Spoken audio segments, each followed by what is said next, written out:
Here's a Beyond the Pitch podcast quick hit from the WVSA Digital Network. We would good practice if the children are having some good practice, they've been taught some correct behaviors and they practice them, they'll get better. So repetition of good habits is one of the keys to development improvement technically. If you take your fittest and your strongest and you play them all the time, you may advance and progress their talents, but the children you've got sitting on the bench will just be getting further and further behind, and you'll just be stretching your development of your group out further.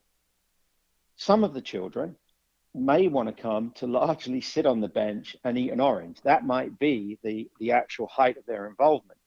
So I would not be afraid to have a kid that sits with me on the bench a little bit more, because that's actually their choice. That's how they like to participate.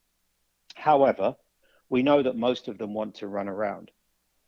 In that being the case, forget the score lines, forget the fact that you may have a couple of players that can't be quite as competitively strong, and we're talking 6, 8, and 10-year-olds, right? And let everybody play. I like to see grassroots programs which divide the games into quarters or thirds, because that really helps the grassroots coach, especially if the grassroots coach is left by themselves. Very often, I would recommend to the grassroots coach, get a parent to come over and be sort of your bench coach and help you with those substitutions. I would, at the grassroots level, the informal nature of the game, I would tend to suggest you should be able to give everybody equal playing time. And I like it better in quarters or thirds, because then it's not quite as drastic as one group plays the first half and one group plays the second. I like them sort of blending in and out. And the other piece of this to consider, especially as you get a little bit older, I would work and I would tell my parent group, my aspiration is to give every child in this grassroots program equal playing time if they want it. So we allow for the kid that maybe is a little bit shyer and a little bit timid. So we're going to allow for every kid to get equal playing time. I'm going to monitor this over the course of our 6-week season.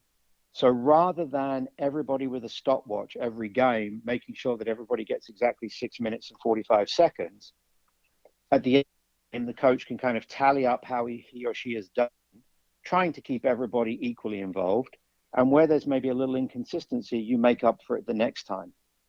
And of course, if you've got some children that don't come every week and you have children that come and there are kids that do, over the course of a season, it's only reasonable that the ones that come every time will have tallied more minutes on the field.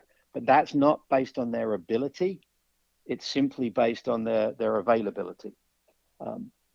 So there's just so many important things about it. But it's important from soccer development point of view.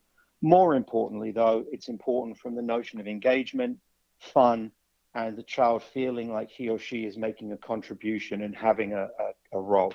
So if you think about things like self-determination theory, some of these little psychology tricks for motivation, our children want to feel cared about. They want to feel like they're making a contribution, and they want to feel like they have some element of choice or empowerment in the activity, however we as coaches express that.